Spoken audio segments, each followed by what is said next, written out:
तो भारत से पंगा लेने वाले तुर्की को भारत ने ऐसा नाच नचाया है कि वह सदियों तक याद रखेगा, क्योंकि तुर्की के खिलाफ भारत की ओर से अब तक का सबसे बड़ा एक्शन लिया जा चुका है। जी हाँ दोस्तों, अभी तक भारत और तुर्की के बीच इंपोर्ट और एक्सपोर्ट से जुड़ी समस्याएं आ रही थी, लेकिन अब फाइनली भारत सरकार ने तुर्की की एविएशन इंडस्ट्री को ही सीधे सीधे अपने रडार के निशाने पर ले लिया है। और खबर निकल कर आ रही है कि भारत ने तुर्की की सेलेबी एविएशन के लाइसेंस को रिवॉक कर दिया है, यानी कि पूरी तरह से रद्द कर दिया है। आपको बता दें कि तुर्की की यह एविएशन कंपनी हर साल भारत से करोड़ों की कमाई करती थी, लेकिन अब एक झटके में ही भारत ने अपने 9 एयरपोर्ट से तुर्की की इस कंपनी का लाइसेंस पूरी तरीके से रद्द कर दिया है, जिससे अब तुर्की के प्रेसिडेंट एर्डोगान पूरी तरह से बौखला चुके हैं। आइए इस पूरी डेवलपमेंट को इस वीडियो में समझने के साथ साथ इस बात को भी समझने की कोशिश करते हैं कि आखिरकार भारत और तुर्की का तनाव किस लेवल पर पहुंच गया है।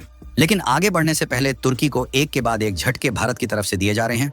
उसके लिए वीडियो को एक लाइक करके चैनल को सब्सक्राइब जरूर कर लीजिए, क्योंकि यह आपके लिए तो 1 सेकंड का काम है, लेकिन इससे हमारी काफी बड़ी मदद होती है। दरअसल हो यह रहा है कि पाकिस्तान के साथ चल रहा युद्ध भारत का भले ही समाप्त हो चुका है, लेकिन इसके बाद भारत ने उन देशों को निशाने पर लेना शुरू कर दिया है जिन्होंने पाकिस्तान को गोला बारूद और हथियारों की सप्लाई करके पाकिस्तान की मदद किया और भारत के खिलाफ जहर उगला। जहां इस मामले में सीधे तौर पर सपोर्ट करने वाले देशों में 2 ही देश का नाम सामने आ रहा है, जिसमें पहला है तुर्की और दूसरा है चीन।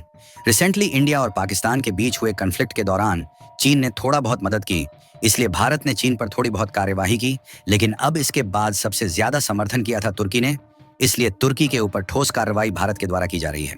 जहां भारत ने तुर्की के खिलाफ अपनी कार्यवाही को आगे बढ़ाते हुए अब इनकी एविएशन इंडस्ट्री को भी अपने रडार पर ले लिया है, और भारत ने अपने निशाने पर भी तुर्की की ऐसी एविएशन कंपनी को लिया है जो कि एक नहीं बल्कि 9 एयरपोर्ट पर अपनी सर्विसेज प्रोवाइड करके इंडियन एयरपोर्ट से हर साल करोड़ों रुपए कमाई करके तुर्की भेज रही थी। हम बात कर रहे हैं तुर्की की जानी मानी कंपनी सेलेबाई एविएशन की, जिसका लाइसेंस अब भारत के द्वारा 9 एयरपोर्ट पर कैंसिल किया जा चुका है। यानी कि तुर्की की यह जानी मानी कंपनी अब भारत के एक भी एयरपोर्ट पर अपनी सर्विसेज प्रोवाइड नहीं कर पाएगी और हमेशा हमेशा के लिए भारत को छोड़कर जाने की तैयारी बना चुकी है।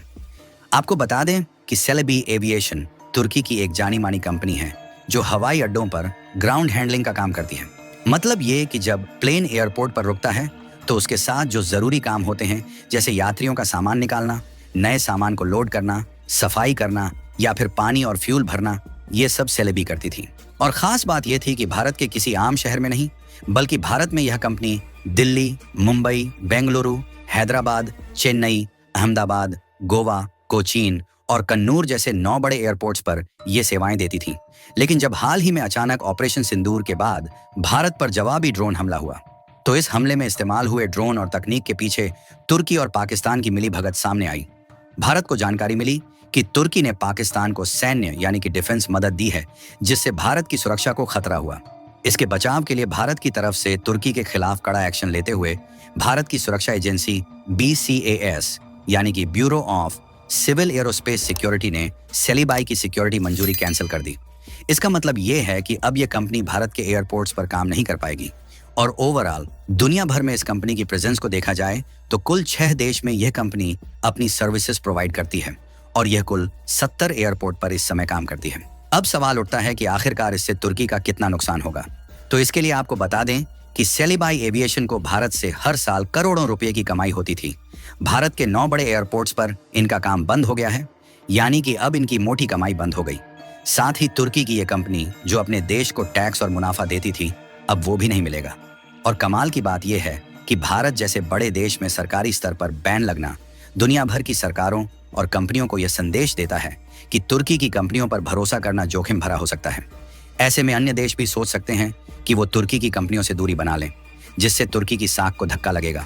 और सबसे अच्छी बात यह है कि एक ओर जहां तुर्की का भारत के फैसले से नुकसान होगा, वहीं दूसरी ओर भारत की इकोनॉमी को इससे बहुत बड़ा फायदा होगा, क्योंकि जाहिर सी बात है कि भारत में 486 हवाई अड्डे हैं और अगर इन 9 हवाई अड्डों से तुर्की को मारकर भगा दिया गया तो इसका मतलब यह नहीं है कि हवाई अड्डा का काम नहीं चलेगा, बल्कि बाकी के हवाई अड्डों पर जो इंडियन कंपनी काम कर रही है, अब सेलेबी की जगह पर भारत दूसरी कंपनी को लाएगा जो एयरपोर्ट पर ग्राउंड हैंडलिंग का काम करेगी, जिसमें Bird Group, Indo Thai airport management services और साथ ही एयर इंडिया सेट्स जैसी बड़ी बड़ी ग्राउंड हैंडलिंग का काम करने वाली कंपनियां हैं जो कि तुर्की को रिप्लेस करेंगी।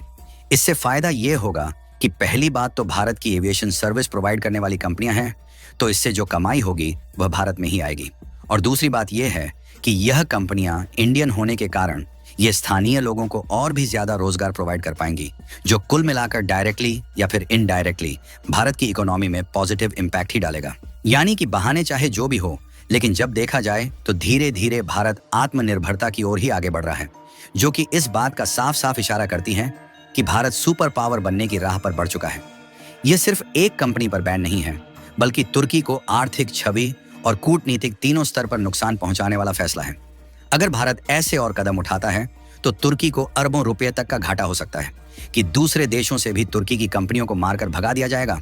और अब तो यह भी देखने को मिल रहा है कि जो भारत की यूनिवर्सिटी है जिनका तुर्की के साथ कोई कनेक्शन है, वह अपने कनेक्शन को पूरी तरीके से तोड़ने की शुरुआत कर चुकी है। और इस मामले में सबसे पहले जेएनयू यानी कि जवाहरलाल नेहरू यूनिवर्सिटी ने तुर्की की यूनिवर्सिटी के साथ अपने एमओयू समझौते को सस्पेंड कर दिया।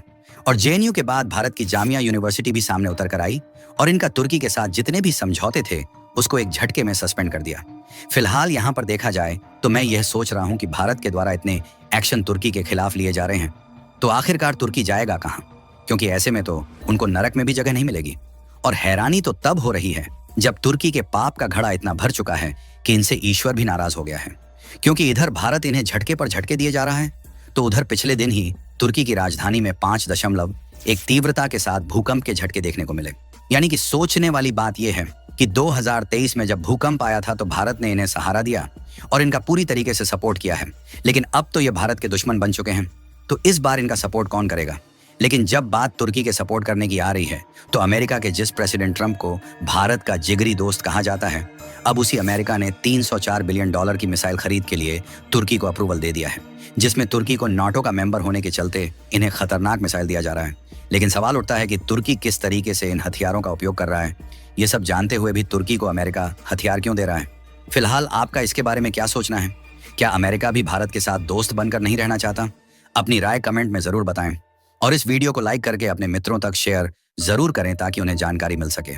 इसी तरह और भी नॉलेजेबल वीडियो देखने के लिए चैनल को सब्सक्राइब करके बेल आइकन को ऑल पर जरूर सिलेक्ट करें। जय श्री राम।